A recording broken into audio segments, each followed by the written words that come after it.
अस्सलाम वालेकुम दोस्तों, welcome to my channel Fayaz Hussain.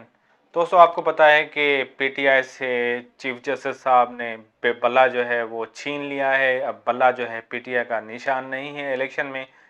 Technically speaking के पीटीआई को इलेक्शन के जो प्रोसेस है उससे अलग किया गया है। अब ये जो है लेवल फील्ड जो है लेवल प्लेइंग फील्ड जो है वो सिर्फ पीपल्स पार्टी, नून लीग और दूसरी जो छोटी बड़ी जमातें हैं उनके लिए अवेलेबल है। और जो पीटीआई के जो कैंडिडेट्स हैं उनके लिए बहुत टफ टाइम दिया गया है। किसी को उन्होंने जूता अलाट किया है, किसी को केटल अलाट किया है, किसी को पेन अलाट किया है। तो डिफरेंट निशान जितने भी हैं, हर जो है जहाँ पे इलेक्शन हो रही है इलाके में अलग अलग जो है इनको निशान अलाट किए गए हैं।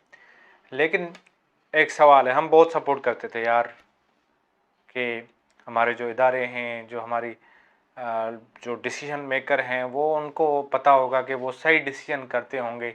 उनको पता होगा कि पाकिस्तान के हक में क्या है, पाकिस्तान की बेहतरी में क्या है। लेकिन being a Pakistani, being a layman, being a citizen of Pakistan, मुझे बहुत अफसोस हुआ कि जब 25 दिन से 24 दिन करीब है इलेक्शन में, 25 दिन रहते हैं और अचानक क्या हो जाता है, किसके हुक्म पे जो है पीटीआई को आप जो है इसका निशान छीन लेते हैं, पीटीआई को बिल्कुल ख़त्म कर देते हैं। और दूसरी तरफ लोगों में एक मकबूल तरीन पार्टी है, पाकिस्तान की लार्जेस्ट पॉलिटिकल पार्टी है। 2018 में जब इलेक्शन हुए थे उसके बाद लार्जेस्ट जो पॉलिटिकल पार्टी है वो पीटीआई है। इसमें कोई दो राय नहीं है, इस पर कोई बात नहीं है।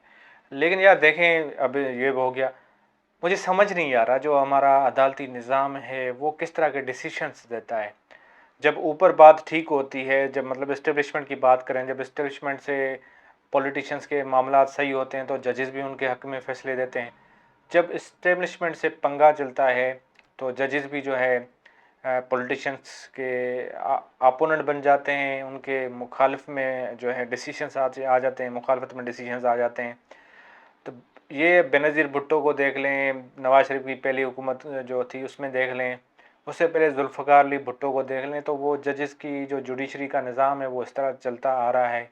जैसे अभी हमारा एमडीकेट का मसला था सिंध के बच्चों का, उसमें क्या किया गया, उसमें क्या हुआ, वो आपके सामने है, एक पिक्चर हमारे सामने हुआ, किस तरह नाइंसाफ़ी की गई। कोई दलील नहीं, कोई कुछ भी नहीं, कोई कानून नहीं, बस अपनी पार्शल किस्म का वन साइडेड जो है वो डिसीजन दिया गया। और उस डिसीजन में यही बताया गया बस कि भाई पेपर लीक हो गया तो क्या हो गया, व्हाट्सएप पे माफिया को दे दो मेरिट प्लेट में लेके। तो सिंध हाई कोर्ट के जो चीफ जस्टिस हैं उसने भी इंसाफ नहीं किया। तो फायज ईसा जैसा बंदा जो जिसको हम ये समझते थे कि ये बहुत ही ब्रेव जो है जज साहब है और इंसाफ करेगा, इमरान खान को जेल में डाल दिया, पार्टी ख़त्म कर दी, अब इलेक्शन हो रहे हैं। लेकिन जब हामिद मीर से ये सवाल किया गया कि हामिद मीर साहब बताएं कि पीटीआई बिल्कुल ख़त्म हो गई, तो उन्होंने कहा कि जो लोग पीटीआई को सपोर्ट करते हैं, जो इमरान खान को सपोर्ट करते हैं, वो उनकी जो दिल में बला है वो दिल से निकाल के बेल्ट बॉक्स पे वो बला लगा देंगे। निशान कोई भी हो, उससे कोई फ़र्क नहीं पड़ेगा। अब ये पता चलेगा ये इमरान खान की पार्टी का है या प्रो इमरान है, तो लोग उसको वोट देंगे, दबा के वोट देंगे।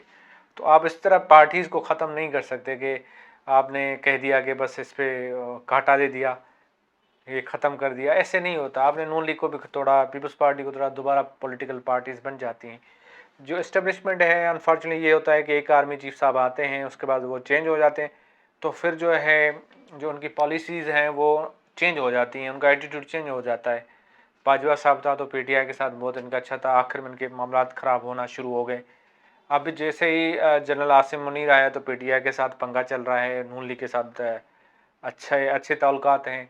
तो आगे पता नहीं जो जनरल साहब आएंगे वो उसके पीटीआई और या पीपल्स पार्टी या नून लीग इनके साथ किस तरह के ताल्लुकात होंगे वो आने वाला वक्त बताएगा।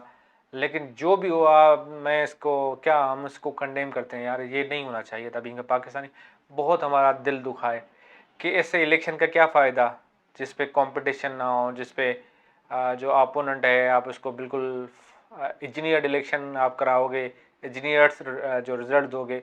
तो नवाज शरीफ अगर वज़ीर आज़म बन गया तो उसकी क्या औकात रहेगी? क्या नवाज शरीफ को लोग पसंद करेंगे? क्या नवाज शरीफ इस फेस अपना फेस लेके जाएगा कि मैं मुंतखब वज़ीर आज़म हूँ, इलेक्टेड वज़ीर आज़म हूँ, इलेक्टेड प्राइम मिनिस्टर हूँ, क्या ये कह सकेगा? तो इस पे आप कमेंट करके बताएं, क्या नवाज शरीफ किस मुंह से बोलेगा कि मैं I am the elected prime minister? तो ये तो पहले नून लीग वाले, पीपल्स पार्टी वाले इमरान खान को बोलते थे सिलेक्टेड सिलेक्टेड वज़ीर आज़म। तो सिलेक्टेड वज़ीर आज़म अब कौन बनने जा रहा है? तो सबको पता है, जिस तरह की गेम की जा रही है, जिस तरह तेज़ी से हालात तब्दील हो रहे हैं, नवाज शरीफ के लिए रास्ता ओपन किया गया, उसके केसेस ख़त्म हो गए। इमरान खान पे कोई बड़े केसेस नहीं है, फिर भी उसको जेल में रखा हुआ है। उस पर जुडिशरी भी खामोश है, उस पर मीडिया भी खामोश है, उस पर वकला भी खामोश है। लेकिन एक तरफ उसको बहुत ज़्यादा सपोर्ट किया जा रहा है नवाज शरीफ को। तो लगता यही है कि नवाज शरीफ को वज़ीर आज़म बनाएंगे।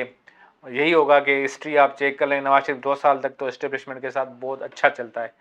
2 साल के बाद उसका मीटर तेज़ हो जाता है, उसका मीटर आउट हो जाता है, और फिर जो क्या कहते हैं, शॉर्ट सर्किट जो लगता है, तो आग जो का धुआं है वो दूर दूर तक जाता है। और फिर जो मिस्त्री होते हैं, जो मैकेनिक होते हैं, वो इसका जो शॉर्ट सर्किट है सेट करने के लिए थोड़ा इसको टूचन करते हैं, और फिर टूचन के करने के बाद 5-6 साल चला जाता है, आउट ऑफ स्क्रीन लंदन कहीं बैठ जाता है, उसके बाद वापस आ जाता है। मिस्त्रियों को ये लगता है कि भाई अब चलेगा ये ट्रांसफार्मर। तो अब देखते हैं कि ये जो ट्रांसफार्मर है कब तक करंट देता है, कब तक इस परफॉर्मेंस दिखाता है।